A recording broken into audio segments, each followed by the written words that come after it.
الحمد للہ الذی کفا وسلام علی عباده الذین اصطفى اما بعد اعوذ باللہ من الشیطان الرجیم بسم اللہ الرحمن الرحیم الحج اشہر معلومات فمن فرض فیہن الحج فلا رفث ولا فسوق ولا جدال فی الحج وما تفعلوا من خیر یعلمہ اللہ وتزودوا فإن خیر الزاد التقوی واتقون یا اولی الالباب صدق اللہ مولانا العظیم اللہم صلی علی سیدنا مولانا محمد وعلی سیدنا مولانا محمد وبارک وسلم صلی علیہ۔ حمد و ثنا کے بعد نہایت ہی واجب القدر قابل صد عزت و احترام و تکریم سامعین کرام، ناظرین کرام، اللہ تبارک و تعالیٰ کا پاکیزہ کلام میرے سامنے کھلا ہے اور سورہ بقرہ کی آیت نمبر 197 میں نے آپ کے سامنے تلاوت کی ہے۔ کتاب لا ریب فیہ، یہ صحیفہ رحمت، جہاں ہماری زندگی کے تمام معاملات کو، ہماری معاشرت کو، ہماری معاش کو، ہماری عبادات کو، چاہے وہ مالی عبادتیں ہوں، بدنی عبادتیں ہوں، یا مجموعہ ہو مالی اور بدنی عبادتوں کا، سب کو ذکر فرماتا ہے اور سب سے بڑھ کر ہمیں ہدایات عطا فرماتا ہے۔ عبادت وہی عبادت ہوتی ہے جس کو ایسے کیا جائے کہ جیسے اللہ اور اس کے رسول کا حکم ہے، اس کی جیسے شرائط ہیں، اس کے جیسے اصول ہیں، قوانین ہیں، احکامات ہیں، اس کے مطابق کیا جائے۔ یہاں رب تبارک و تعالیٰ نے اس مبارک آیت کے اندر فرمایا الحج اشہر معلومات، حج کے مہینے معلوم ہیں۔ اشہر یہ شہرن کی جمع ہے اور شہرن کہتے ہیں مہینے کو۔ اب حج کا تو ایک ہی مہینہ ہے ذی الحج، اور اس کے اندر بھی جو ہے 5 دن حج ہوتا ہے، اور آپ یہ سمجھیں کہ سارا یہ ملا کے 10-12 تاریخ تک۔ لیکن فرمایا کہ حج کے مہینے، تو حج کے مہینے کون کون سے ہیں؟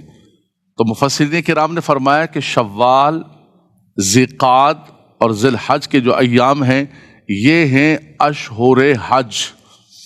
ان کو اشہر حج اس لیے کہا جاتا ہے کہ پرانے زمانے کے اندر لوگ جو حج کیا کرتے تھے وہ یا تو سواریاں اونٹوں پر سفر کرتے یا پیدل سفر کرتے، تو شوال سے نکل جایا کرتے تھے حج کرنے کے لیے، 1 مہینہ 2 مہینہ لگ جاتے۔ اس اعتبار سے ان مہینوں کو اشہر حج کہا گیا۔ اس میں سے خاص جو 2 مہینے ہیں، ذوالقعدہ کا مہینہ اور ذوالحجہ کا مہینہ، یہ اشہر حج بھی ہیں اور حرمت والے مہینے ہیں۔ جو 4 حرمت والے مہینے ہیں، رب تعالیٰ نے فرمایا ان عدۃ الشہور عند اللہ 12 شہرا فی کتاب اللہ یوم خلق السماوات والارض منها 4 حرم۔ فرمایا کہ مہینوں کی گنتی رب تبارک و تعالیٰ کے ہاں 12 ہیں جب سے زمین و آسمان کی تخلیق ہوئی۔ فرمایا ان 12 مہینوں میں سے 4 مہینے حرمت والے مہینے، 4 حرم، ذالک الدین القیم فلا تظلموا فیہن انفسکم۔ خاص طور پر فرمایا ان مہینوں کے اندر اپنی جانوں پر ظلم نہ کرنا۔ ظلم نفس قرآن جب کہتا ہے تو اس سے مراد یہ ہوتی ہے کہ گناہ نہ کرنا، اپنے آپ کو گناہ سے بچا کے رکھنا۔ گناہ دوسرے مہینوں کے اندر بھی ناجائز ہے، حرام ہے، اللہ کی نافرمانی ہے، معصیت ہے، عدوان ہے، لیکن فرمایا کہ کم سے کم ان حرمت والے مہینوں کے اندر اپنے آپ کو بچا کے رکھو اللہ تبارک و تعالیٰ کی نافرمانی سے۔ تو اشہر حج میں سے 2 مہینے ذوالقعدہ اور ذوالحجہ کا مہینہ یہ حرمت والے مہینے بھی ہیں۔ رب تعالیٰ نے فرمایا الحج اشہر معلومات، فرمایا حج کے مہینے معلوم ہیں۔ فمن فرض فیہن الحج فلا رفث ولا فسوق ولا جدال فی الحج۔ اللہ اکبر۔ یہ پھر حج کی شرائط ذکر کی جا رہی۔ فرمایا کہ جب حج تم پر فرض ہو جائے اور حج کا احرام باندھ لو اور حج کی تیاری کر لو تو تم نے کیا کرنا ہے؟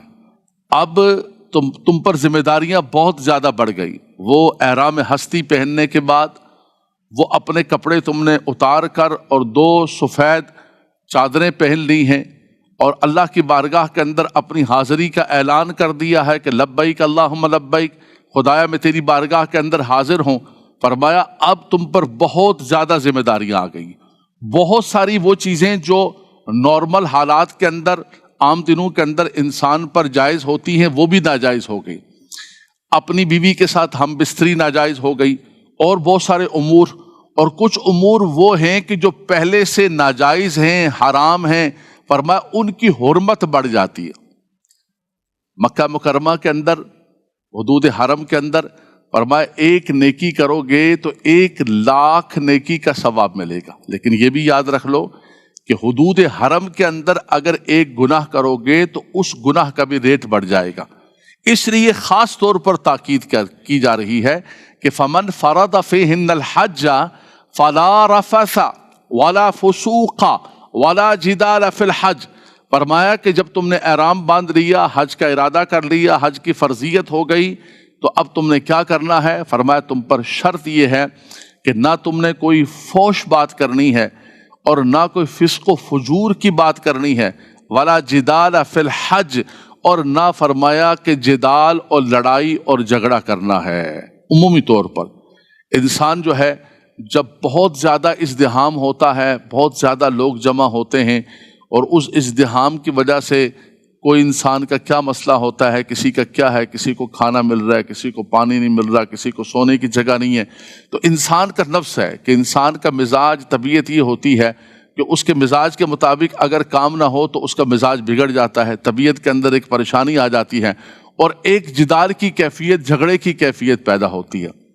رب تبارک و تعالیٰ نے حج پر جانے والوں کو پہلے ہی نصیحت فرمائی کہ تم نے جانا ہے تو پہلے سے اپنے آپ کو ذہنی اور فکری طور پر تیار کر دو۔ یہ شہادت گہے الفت میں قدم رکھنا ہے۔ لوگ آسان سمجھتے ہیں مسلمان ہونا، فرمایا کہ جس طرح مسلمانی آسان نہیں ہے، اس طرح حقیقی طور پر حج کرنا بھی آسان نہیں۔ حج تو ہر ایک کرتا ہے، 25 لاکھ 30 لاکھ آدمی حج کر رہا ہوتا ہے، لیکن اصل حج وہ ہے کہ جس کو ایسے کیا جائے کہ جیسے اللہ اور اس کے رسول نے حکم دیا ہے، جو شرائط اور جو احکامات اور جو ہدایات عطا فرمائی ہیں، وہ جو اللہ کے نبی صلی اللہ علیہ وسلم نے فرمایا العمرۃ الی العمرۃ کفارۃ لما بینہما والحج المبرور لیس لہ جزاء الا الجنہ، فرمایا کہ ایک عمرے سے دوسرا عمرہ گناہوں کا کفارہ بن جاتا ہے، اور اگر کسی کو حج مبرور، حج مقبول کی توفیق مل جائے، فرمایا اس کی جزا کیا ہے، اس کا اجر کیا ہے؟ فرمایا اس کا اجر پھر اللہ تبارک و تعالیٰ اس کو جنت ہی عطا فرماتا ہے، فرمایا اس کا اجر و ثواب یہ۔ لیکن اس میں اللہ کے نبی صلی اللہ علیہ وسلم نے حدیث پاک کے اندر بھی یہ لفظ استعمال فرمائے، فرمایا کہ شرط یہ ہے کہ کوئی وہ فسق و فجور کا کام نہ کرے، کوئی گناہ کی بات نہ کرے، کوئی اللہ تبارک و تعالیٰ کی نافرمانی کی بات نہ کرے۔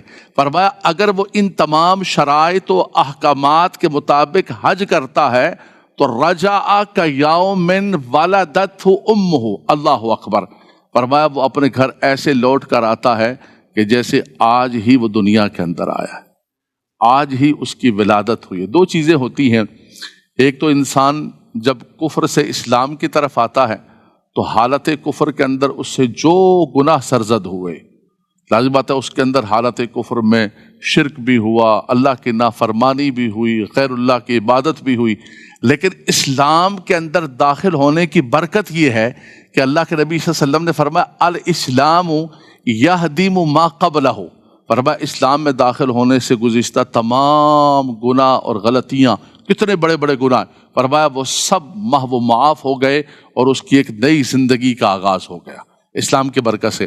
اسی طرح فرمایا کہ انسان جب حج پر جاتا ہے تو حج پر اگر وہ اللہ تبارک و تعالیٰ اور اس کے رسول کے احکامات کے مطابق حج کرتا ہے، اچھا ہمارے یہاں یہ بھی ہے کہ یار بس ٹھیک ہے چلے جائیں گے، اللہ مالک ہے، اللہ قبول کرنے والا ہے، مولانا صاحب اللہ نے قبول کرنا ہے، بس ٹھیک ہے، ہم غریبوں کے ٹوٹے پھوٹے سجدے بھی قبول ہو جائیں گے، ہمارے طواف نہیں نہیں نہیں، ایسا نہیں ہے۔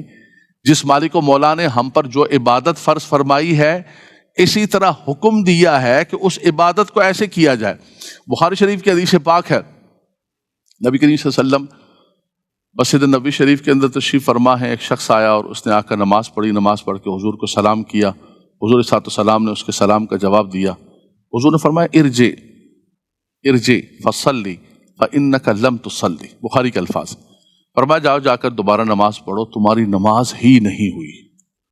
وہ شخص دوبارہ گیا، اس نے نماز پڑھی، پھر آ کر سلام کیا، حضور نے پھر فرمایا ارجع فصلی فإنک لم تصلی، جاؤ جا کر نماز پڑھو، 3 مرتبہ اچھا آج کا ہمارے جیسا کوئی سمجھدار ہوتا تو کہتا مولانا صاحب نماز آپ نے قبول نہیں کرنی، اللہ نے قبول کرنی نماز اللہ نے قبول کرنی، آپ نے تو نہیں قبول کرنی، آپ کہہ رہے قبول نہیں ہوئی ہے، جیسے پڑھ لیں اللہ قبول نہیں صاحب یہ رسول تھے، انہوں نے کہا یا رسول اللہ صلی اللہ علیہ وسلم جس ذات نے آپ کو حق کے ساتھ مبعوث فرمایا، یا مالک اللہ تبارک و تعالیٰ آپ پر کرم فرمائے، آپ مجھے بتائیے نا، مجھے تعلیم کیجیے، علمنی، مجھے سکھائیے کہ میری نماز کے اندر کیا کمی ہے، کیا کوتاہی ہے، کیا غلطی ہے۔ پھر اللہ کے نبی صلی اللہ علیہ وسلم نے ساری نماز کی تعلیم فرمائی، اور اس میں خاص طور پر جو ہے وہ طمانیت کا فرمایا کہ تمہارے ہر رکن کے اندر طمانیت ہونی چاہیے۔ اب یہ کتنا بڑا جملہ ہے کہ ارجع فصلی فإنک لم تصلی، آج بندہ تصور بھی نہیں کر سکتا۔ ہم یہ سمجھتے ہیں کہ ہم جیسے بھی عبادت کر لیں گے ویسے عبادت ہو جائے گی۔ اللہ کے خلیل حضرت ابراہیم خلیل اللہ علیہ السلام نے جب خانہ کعبہ کو تعمیر کیا، اذ یرفع ابراہیم القواعد من البیت و اسماعیل ربنا تقبل منا انک انت السمیع العلیم ربنا وارنا مناسکنا وتب علینا، اے خدایا ہم نے یہ گھر تعمیر فرمایا ہے، اس کے مناسک کی ہمیں تعلیم عطا فرما کہ ہم نے اس کے مناسک کیسے ادا کرنے ہیں، ہم نے اس کا حج کیسے کرنا ہے۔ اللہ کے خلیل اللہ کی بارگاہ میں ارینا مناسکنا، سکھا دے ہم کو خدایا کہ اس کے مناسک کیسے، اس کا پتہ چلا کہ مناسک صحیح طور پر ادا کریں گے تو تب ہوگا۔ تو فرمایا تمام شرائط و احکامات و لوازمات کے مطابق جیسے اللہ تبارک و تعالیٰ اس کے رسول صلی اللہ تعالیٰ علیہ وسلم نے حکم فرمایا۔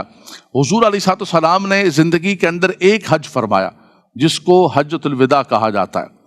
حج کی جب فرضیت ہوئی، پہلے حضور علیہ السلام نے افضل البشر بعد الانبیاء بتحقیق سیدنا صدیق اکبر رضی اللہ تعالیٰ عنہ کو امیر حج بنایا، اور پہلا حج جو ہے آپ کی امارت کے اندر ہوا۔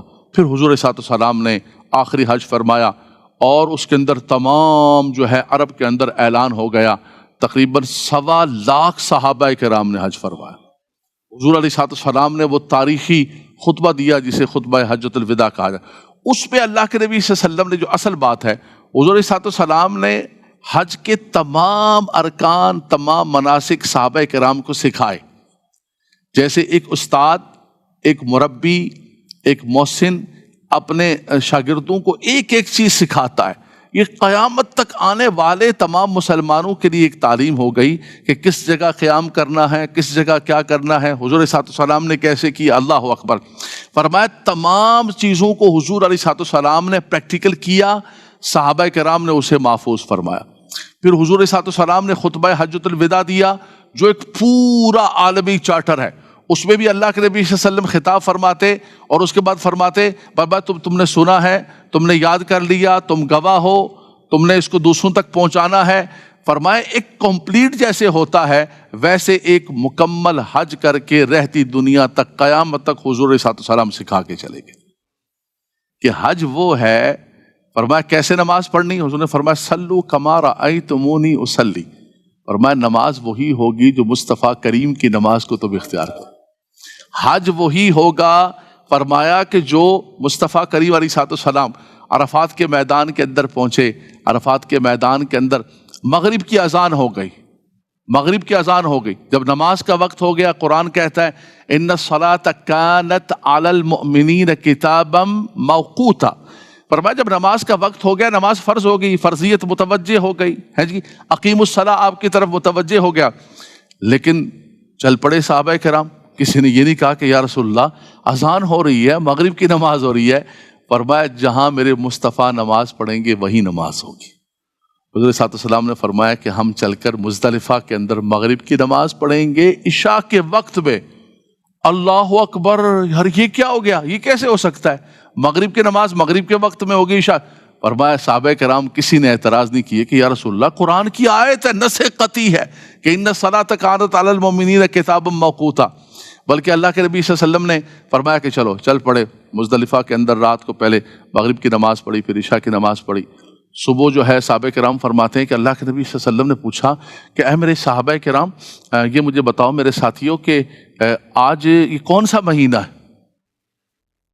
سب کو پتہ ہے حج کر رہے ہیں، حج کا مہینہ۔ عرض کی یا رسول اللہ اللہ عالم، اللہ جانتا ہے، اللہ کا رسول جانتا ہے۔ حضور نے فرمایا کہ یہ حرمت والا مہینہ ہے، حج کا کون سا دن ہے آج؟ اللہ و رسولہ عالم، اللہ اور اس کا رسول جانتا ہے۔ حالانکہ سب کو پتہ ہے کہ آج جو ہے 10 تاریخ ہے اور حج کا مہینہ ہے۔ فرمایا کون سی جگہ ہے یہ؟ اللہ و رسولہ عالم، اللہ جانتا ہے۔ اللہ، یہ حدیث پاک کے اندر ہے۔ بعد میں پوچھا صحابہ کرام سے کہ سب کو پتہ ہے حج کا مہینہ ہے، سب کو پتہ ہے کہ حرم کے اندر کھڑے ہیں، مکہ مکرمہ کے اندر کھڑے ہیں، ہمیں کیا پتہ کون سا حج کا مہینہ ہے، کون سا شہر ہے؟ فرمایا میرے مصطفیٰ اگر کہہ دیتے کہ یہ ذوالحج نہیں ہے ذوالقعدہ، ہم اس کو ذوالقعدہ مان لیتے۔ فرمایا ہمیں کیا لگے، ہمیں تو حضور جو فرما دیں گے کہ یہاں نماز نہیں پڑھنی ہے، یہاں آ کے نماز پڑھنی ہے، ہم نے وہی نماز پڑھی۔ حضور جو فرمائیں گے، صحابہ کرام، اللہ اکبر۔ تو حج وہ ہے کہ میرے مصطفیٰ کریم علیہ الصلوۃ والسلام، بلکہ کوئی بھی عبادت ہے اس کو ایسے اختیار کریں کہ جیسے اللہ اور اس کے رسول نے حکم دیا ہے۔ تو اللہ اور اس کے رسول نے بنیادی طور پر حکم دیا ہے کہ فرمایا جب تم حج کے لیے نکلو تو اپنے آپ کو ذہنی فکری طور پر تیار کر لو۔ دیکھیں انسان کسی چیز کے لیے جب ذہنی طور پر تیار ہو جاتا ہے نا، یہ انسان کے اندر اللہ تبارک و تعالیٰ نے صلاحیت عطا فرمائی، قوت عطا فرمائی، اور اس کا جو ارادہ ہے، اس کی جو قوت ہے، اور اس کو اللہ تبارک و تعالیٰ نے ایک جو کانفیڈنس دیا ہے، اگر انسان ارادہ کر لے تو وہ پہاڑوں کو مسخر کر دے، زمین و آسمان کو مسخر کر دے۔ رب تبارک و تعالیٰ نے اس کو اتنی پاور و طاقت عطا فرمائی ہے۔ لیکن اگر وہ کرنا چاہے، وَمَنْ أَرَادَ الْآخِرَةَ وَسَعَى لَهَا سَعْيَهَا وَهُوَ مُؤْمِنٌ فَأُولَٰئِكَ كَانَ سَعْيُهُمْ مَشْكُورًا۔ فرمایا اگر تم آخرت کا ارادہ کرو گے، اگر تم یہ ارادہ کرو گے کہ میں نے اس حج کو حج مبرور بنانا ہے، حج مقبول بنانا ہے، میں نے رسم حج نہیں ادا کرنی ہے، میں نے اللہ تبارک و تعالیٰ کے رضا کے لیے، اللہ تبارک و تعالیٰ کے خوشنودی کے لیے۔ میں نے آغاز کے اندر ذکر کیا تھا کہ کچھ عبادات ایسی ہیں جو صرف بدنی عبادت ہے، جیسے نماز کا ادا کرنا۔ کچھ عبادات ایسی ہیں جو صرف مالی عبادت ہے، جیسے زکوٰۃ کا، صدقات کا ادا کرنا۔ حج وہ عبادت ہے جو بدنی اور مالی عبادتوں کا مجموعہ ہے۔ اس میں آپ کی اسٹرگل بھی لگتی ہے، آپ کا وقت بھی لگتا ہے، آپ کا مال بھی لگتا ہے، آپ گھر بار کو چھوڑتے ہیں، اپنے آرام کو چھوڑتے ہیں، اپنے وطن کو چھوڑتے ہیں، آپ تکلیف برداشت کرتے ہیں۔ اور یہ بھی یاد رکھیے کہ جو حضرات حج پر جا رہے ہیں، جتنی زیادہ تکلیف ہوگی، جتنی زیادہ مشقت ہوگی، وہاں منا کے اندر شور، پانی نہیں ہے اور کھانا نہیں آیا، یار کیا ہو گیا؟ پورے ہم زندگی، حج تو زندگی میں ایک مرتبہ فرض ہوتا ہے جی۔ وَلِلَّهِ عَلَى النَّاسِ حِجُّ الْبَيْتِ مَنِ اسْتَطَاعَ إِلَيْهِ سَبِيلًا۔ فرمایا زندگی میں ایک مرتبہ حج فرض ہے، وہ بھی اس کے لیے جو صاحب استطاعت ہو۔ فرمایا صاحب استطاعت ہو، اور اس کے بعد جو ہے وہ حلال کمائی سے حج کرے۔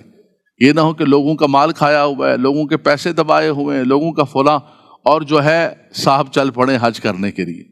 حج تو اللہ کے رضا کے لیے ہے، حج تو اپنے گناہوں کی معافی کے لیے، لیکن گناہ وہ نہیں ہے کہ لوگوں کے مال کو ہڑپ کر کے، لوگوں کو چکر دے دے کر آپ جائیں کہ بھئی خانہ کعبہ کے میں چکر لگاؤں گا تو یہ لوگوں کو دیے ہوئے چکر سب معاف ہو جائیں گے، ایسا نہیں ہوگا۔ یہ جو لوگوں کے مالی معاملات ہیں اور لوگوں کا جو لین دین ہے، اس کو آپ کو پورا کرنا پڑے گا۔ فرمایا حلال روزی سے کرے، اور فرمایا کہ وہ انسان تمام شرائط کے مطابق کرے۔ فرمایا وہ ایسے لوٹ کے آئے گا کہ جیسے آج ہی اس کی ماں نے جانا ہے، زندگی کا نیا آغاز ہو جائے گا۔ اللہ اکبر۔ کہتے ہیں بھائی حج کس کا قبول ہوا، کس کا حج مقبول ہوا، کون حقیقی حاجی بنا، یا صرف ایک نیم پلیٹ یا وزٹنگ کارڈ چینج ہو گیا؟ حاجی رحمت اللہ صاحب، حاجی کرامت اللہ صاحب، بس گھر کی نیم پلیٹ اور وزٹنگ کارڈ از چینج، اس کے ساتھ حاجی کا لفظ آ گیا اور الحاج کا لفظ آ گیا اگر زیادہ کیا۔ فرمایا نہیں، کس کا حج قبول ہوا؟ فرمایا اس کے رویے کو دیکھ لو، اس کے اخلاق کو دیکھ لو، اس کے کردار کو دیکھ لو، اس کے بیہیویئر کو دیکھ لو، اس کی زندگی کے معاملات کو دیکھ لو۔ اگر اس کی زندگی چینج ہو گئی ہے، اس کی زندگی کے سارے رویے بدل گئے ہیں، تو سمجھ جاؤ کہ اس کی لبیک اللہم لبیک اللہ نے قبول و منظور فرمایا۔ ملتے ہیں ایک مختصر وقفے کے بعد۔ یہ سیدھا سیدھا پیمانہ ہے، یہ سیدھا سیدھا معیار ہے، ورنہ 25 لاکھ 30 لاکھ حج کرنے کے لیے آئیں، واپس آ کے صبح دکان کھولی، وہی کالا پیلا نیلا، وہی 1 نمبر سے لے کر 8 نمبر تک سارے کے سارے دھندے چل رہے ہیں۔ تو فرمایا کہ حج کرنے گئے تو کیا کیے؟ فرمایا یہ اللہ نے تمہیں ایک نیا موقع عطا فرمایا. کتنا بڑا جملہ حضور نے فرمایا. فرمایا رجعک یوم ولدتہ امہ، ایک اسلام قبول کرنے کی وجہ سے اور ایک یہ حج بیت اللہ کی وجہ سے تمہاری زندگی کے اندر ایک موڑ آ گیا، ایک موقع آ گیا، ایک چینج آ گیا کہ تم اپنی زندگی کو بدل دو اور اللہ اور اس کے رسول کے احکامات کے مطابق کرو. لیکن حضرات گرامی اس کے اندر میں نے ذکر کیا کہ آپ حلال کمائی سے حج کریں.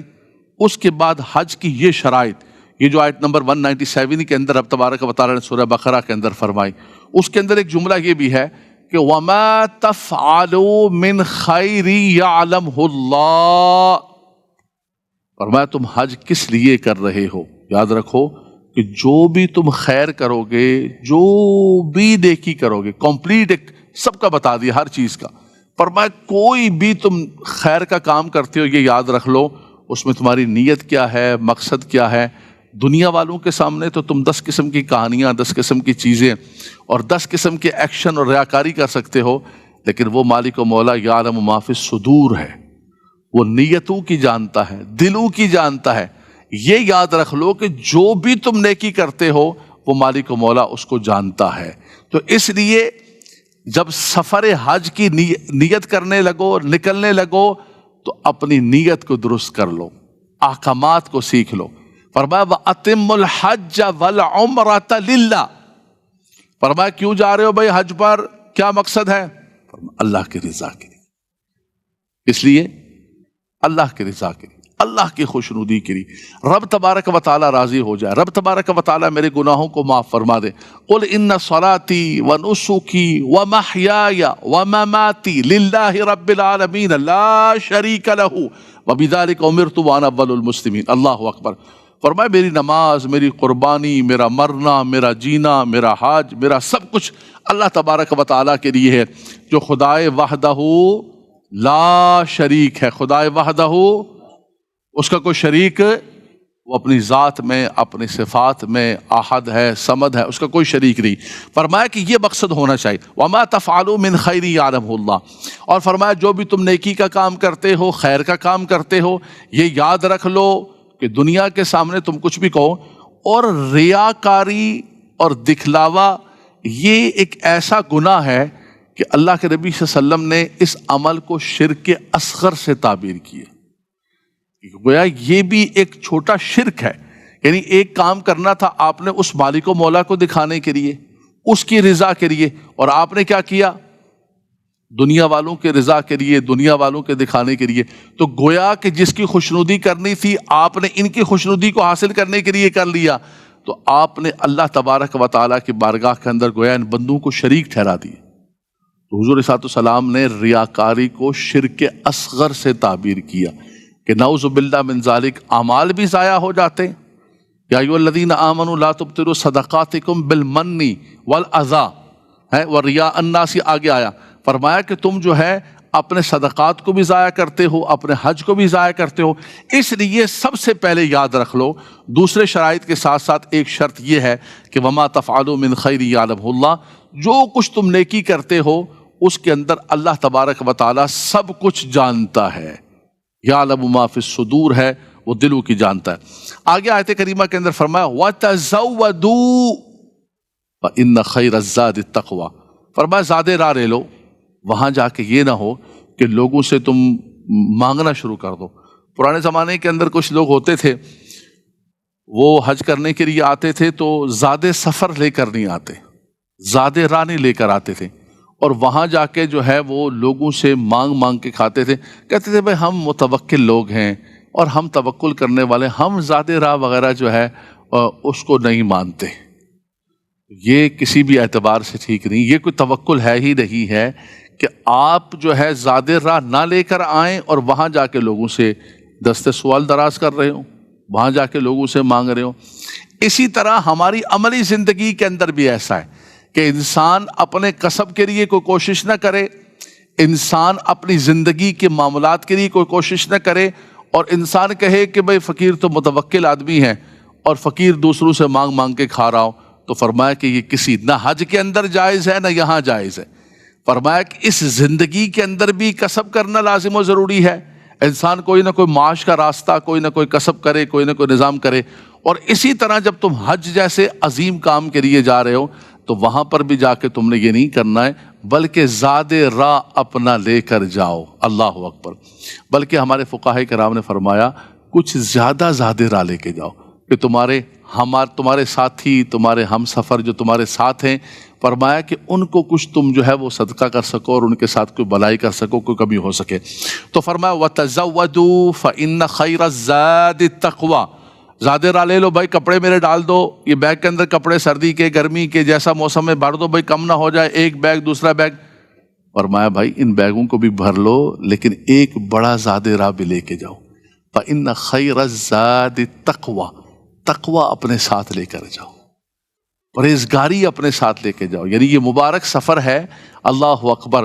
اس مبارک سفر کے اندر جو ہے وہ جب تم احرام ہستی باندھ رہے ہو تو فرمایا کہ یہ اللہ کی بارگاہ کے اندر حاضری کے لیے جا رہے ہو تو اپنی نیت کو، اپنے من کو، اپنے آپ کو، اپنی زبان کو ہر قسم کے فحش چیز سے، گناہ سے، جدال سے، ہر چیز سے اور زیادہ راہ تقویٰ لے کر جاؤ. اللہ اکبر. اور اس سے یہ بھی پتہ چلا کہ دیکھیں وہاں پر جو ہے سب سے بڑھ کر کیا ہے، جب منی کے اندر، عرفات کے اندر، خانہ کعبہ کے اندر صفیں لگیں گی، طواف کر رہے ہوں گے، کون امیر ہے، کون غریب ہے، کون شاہ ہے، کون گدھا ہے جی، کیا سٹیٹس ہے، کیا کلاس ہے، کچھ بھی نہیں. فرمایا سب اللہ کی بارگاہ کے اندر. یا ایھا الناس انا خلقناکم من ذکر و انثی وجعلناکم شعوبا وقبائل لتعارفوا ان اکرمکم عند اللہ اتقاکم. تقویٰ. فرمایا اللہ کے ہاں سب سے زیادہ مکرم و محترم وہ ہے. کوئی بڑا پیکج لینے سے یہ نہیں ہوگا کہ بندہ حج قبول ہو گیا. بھائی اس نے بہت بڑا پیکج لیا ہے، اس نے یہ بڑی کلاس لی ہے تو یہ اس کا حج قبول و منظور. فرمایا نہیں، ان اکرمکم عند اللہ اتقاکم. اسی کا حج قبول ہے کہ جو زاد راہ تقویٰ لے کر گیا. وَتَزَوَّدُوا فَإِنَّ خَيْرَ الزَّادِ التَّقْوَىٰ وَاتَّقُونِ يَا أُولِي الْأَلْبَابِ. ایک جملہ کہوں گا میں، بچے ہمارے نوجوان بیٹھے ہوئے ہیں. بیٹا کوئی بھی عبادت ہے، آپ دیکھیں کہ رمضان کے روزے ہیں یا حج ہے یا کوئی ہے، اس میں جو بنیاد ہوتی ہے وہ یہ ہے کہ انسان اس عبادت کے ذریعے تقویٰ و پرہیزگاری حاصل کر لے. کتب علیکم الصیام کما کتب علی الذین من قبلکم لعلکم تتقون. لعلکم تتقون، تاکہ تم متقی بن جاؤ. واتقون یا اولی الالباب. اے عقل والو، اے سمجھ والو، اگر واقعی سمجھدار ہو، واقعی عقل مند ہو تو فرمایا کہ دنیا سے نہ ڈرو بلکہ مجھ سے ڈرو. میرا خوف اور میرا ڈر اور میرا تقویٰ اور پرہیزگاری لے کر تم چلو، تمہارا حج اللہ تبارک و تعالیٰ کی بارگاہ کے اندر قبول و منظور ہوگا. بس آخری بات یہ ہے کہ یہ بڑی عظیم عبادت ہے. دیکھیں زندگی میں ایک مرتبہ، نماز ہم روزانہ 5 وقتہ پڑھتے ہیں، رمضان کے روزے سال میں 1 مرتبہ، زکوٰۃ سال میں 1 مرتبہ، یہ زندگی میں 1 مرتبہ فرض ہے. اس کے بعد جتنا کریں آپ نفلی ہے. لیکن فرمایا کہ اس کو ایسے کرو کہ جیسے اللہ اور اس کے رسول کے احکامات و شرائط ہیں اس کے مطابق کرو گے تو پھر دیکھو رب تعالیٰ کرم فرمائے گا. اللہ کے نبی صلی اللہ علیہ وسلم میدان عرفات کے اندر دعا کر رہے تھے، دعا فرماتے یا اللہ میری امت کی بخشش و مغفرت فرما. راہ و زاری فرما رہے ہیں، رو رہے ہیں زار و قطار. اللہ اکبر. تو اچانک جو ہے وہ حضور صلی اللہ علیہ وسلم روتے روتے مسکرانے لگے. صحابہ کرام نے عرض کی بعد میں یا رسول اللہ ہم نے دیکھا کہ آپ دعا کے اندر عرفات کے میدان کے اندر رو رہے تھے اور پھر اچانک آپ مسکرانے لگے. اس مسکراہٹ اور تبسم کی وجہ کیا ہے؟ اللہ کے نبی صلی اللہ علیہ وسلم نے فرمایا کہ میں نے مالک و مولا کی بارگاہ میں اپنی امت کی بخشش و مغفرت کی دعا کی. میں دعا کرتا رہا. میرے رب نے کرم فرمایا اور پھر میں نے دیکھا کہ شیطان جو ہے اپنے سر پر مٹی ڈالتے ہوئے بھاگ رہا ہے. اور بعد جب میں نے اس کے بھاگنے کے اس منظر کو دیکھا تو فرمایا میں مسکرا گیا اپنے رب کے کرم پر، اپنے رب کی رحمت پر. تو وہ میدان عرفات کی برکتیں اور وہ رحمتیں رب تبارک و تعالی ہمیں بھی عطا فرمائے. وآخر دعوانا ان الحمدللہ رب العالمین. علامہ صاحب مجھے یہ سوال آپ سے پوچھنا ہے کہ حج کے دوران مخصوص دعائیں پڑھنا ضروری ہیں؟ اگر ضروری ہیں تو بعضوں کو تو یاد نہیں ہوتی دعائیں، تو کیا وہ جو بھی دعا یاد ہو وہ پڑھ سکتا ہے؟ جی یہ ایک عرصہ بڑا اچھا آپ نے ریلیونٹ کوشچن کیا ہے اور سوال کیا ہے کہ حج کی ہر طواف کی، ہر چکر کی دعائیں ہیں، عرفات کی دعائیں، منی کی دعائیں، کتابیں بھی اس کی موجود ہیں. اگر انسان ان کو یاد کر سکتا ہے یا پڑھ سکتا ہے تو پڑھے. اگر نہیں پڑھ سکتا ہے تو کم سے کم جو ہے جو دعائیں اس کو یاد ہے وہ پڑھتا رہے. اسی رکوع کے آخر کے اندر دعا کا بھی ہمیں سکھایا گیا. فرمایا کچھ لوگ ہیں کہ وہ دعا مانگتے ہیں وَمِنْهُمْ مَن يَقُولُ رَبَّنَا آتِنَا فِي الدُّنْيَا فَمِنَ النَّاسِ مَن يَقُولُ رَبَّنَا آتِنَا فِي الدُّنْيَا. فرمایا کچھ لوگ وہ ہیں جو دعا کرتے ہیں کہ یا اللہ ہمیں دنیا دے دے. یعنی ان کی دعاؤں میں، ان کے سجدوں میں، ان کے تہجد میں، ان کے عرفات میں، ان کے منی میں، ان کے طوافوں کے اندر ایک ہی یک نکاتی دعا ہے کہ یا اللہ دنیا دے دے، دنیا دے دے، دنیا دے دے. اللہ اکبر. رب تعالیٰ فرماتا ہے وَمَا لَهُ فِي الْآخِرَةِ مِنْ خَلَاقٍ. فرمایا ان کا آخرت میں کوئی حصہ ہی نہیں، ان کو آخرت چاہیے نہیں. حاجی صاحب ان کو آخرت کی ضرورت ہی نہیں، وہ تو آخرت مانگ ہی نہیں رہے، وہ کہہ رہے یا اللہ دنیا دے دے. فرمایا کہ تم کیا مانگو اللہ تعالیٰ سے. پھر رب تبارک و تعالیٰ نے بندہ مومن کو ایک مرکزی اور کمپلیٹ پیکج جس کو کہتے ہیں وہ کیا ہے. فرمایا تم یہ دعا مانگو وَمِنْهُمْ مَن يَقُولُ رَبَّنَا آتِنَا فِي الدُّنْيَا حَسَنَةً وَفِي الْآخِرَةِ حَسَنَةً وَقِنَا عَذَابَ النَّارِ. اللہ کے نبی صلی اللہ علیہ وسلم اکثر یہ دعا فرمایا کرتے تھے اللہم ربنا آتنا فی الدنیا حسنہ. تو کچھ اور یاد نہیں ہے تو یہ مانگ لے، اس میں دنیا کی بھلائی بھی، آخرت کی بھلائی بھی، اور عذاب قبر سے حفاظت بھی ہو گئی. سب کچھ مانگ لیا. اور بعض بزرگوں نے فرمایا کہ اگر انسان کو کچھ یاد نہیں ہے تو درود پاک پڑھتا رہے. سبحان اللہ. درود پاک پڑھتا رہے ہر چکر پر، ہر اس پر. اللہ کے نبی صلی اللہ علیہ وسلم پر درود و سلام پڑھنے کی برکت سے رب تبارک و تعالیٰ جو ہے اس کی ساری دعاؤں کو قبول و منظور فرمائے گا. استغفار بھی ایک دعا ہے. فرمایا استغفار کرتا رہے رب تبارک و تعالیٰ کی بارگاہ کے اندر. فَقُلْتُ اسْتَغْفِرُوا رَبَّكُمْ إِنَّهُ كَانَ غَفَّارًا يُرْسِلِ السَّمَاءَ عَلَيْكُمْ مِدْرَارًا وَيُمْدِدْكُمْ بِأَمْوَالٍ وَبَنِينَ وَيَجْعَلْ لَكُمْ جَنَّاتٍ وَيَجْعَلْ لَكُمْ أَنْهَارًا. فرمایا اس کی برکت سے اللہ تمہاری روزیوں میں، تمہارے مالوں میں، تمہاری اولاد میں، تمہاری نہروں میں برکتیں عطا فرمائے گا. یعنی ایک عمل ہے اور اس کی برکات بہت زیادہ ہیں. تو یہ دو تین مخصوص چیزیں ہیں، ان کو بھی انسان پکڑ لے تو انشاءاللہ تبارک و تعالیٰ کامیاب و کامران ہو جائے گا. جی السلام علیکم ورحمۃ اللہ. علامہ صاحب میرا جو سوال ہے وہ قربانی کے متعلق ہے. جب ایک صاحب نصاب شخص جس پر حج فرض ہو جاتا ہے وہ اپنے فرض کی تکمیل کے لیے حج پر جاتا ہے، اور اسی طرح ایک صاحب نصاب پر قربانی بھی واجب ہو جاتی ہے، تو حج کی جو قربانی ہوتی ہے تو اس سے جو اس کی زندگی کا قربانی کا جو حج ہے، کیا وہ جو فریضہ ہے وہ حج کی قربانی سے ادا ہو جاتا ہے یا حج کی قربانی الگ ہے اور یہ جو واجب ہے یہ ادا کرنا الگ ہے؟ ذرا اس پر رہنمائی ابھی بھائی آپ نے بڑا اچھا سوال پوچھا ہے. دیکھیں قربانی ایک حج کے شکرانے کی قربانی ہے، وہ تو حج کرنے کی وجہ سے اس پر لازم و ضروری ہو جاتی ہے کہ وہ حج کر رہا ہے تو اس کے شکرانے کی وہ قربانی ادا کرے گا، وہ تو اس پر لازم ہوگی.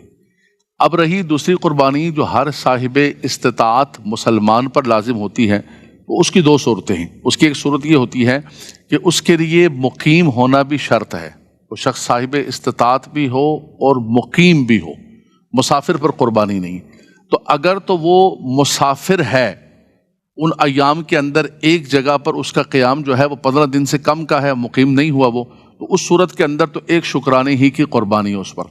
لیکن اس کا قیام مثال کے طور پہ مکہ مکرمہ میں 15 دن یا سے زیادہ کا ہو گیا تو اس پر شکرانے کی حج کی قربانی بھی لازم ہے، اور جو اس کے لیے صاحب استطاعت مسلمان کے لیے قربانی ہوتی ہے وہ بھی اس کے لیے لازم و ضروری ہے. ہاں یہ جو قربانی ہے جو صاحب استطاعت مسلمان اپنے مال کی قربانی کرتا ہے، اس کے لیے شرط یہ نہیں ہے کہ حدود حرم کے اندر کیے، وہ اپنے وطن کے اندر بھی گھر والوں کو ٹیلی فون کر دے کہ میری طرف سے قربانی کر دیں اور میری طرف سے حصہ کر دیں. لیکن اس میں بنیادی چیز یہ ہے کہ وہ شخص اگر مسافر ہو چکا ہے تو پھر اس پر نہیں.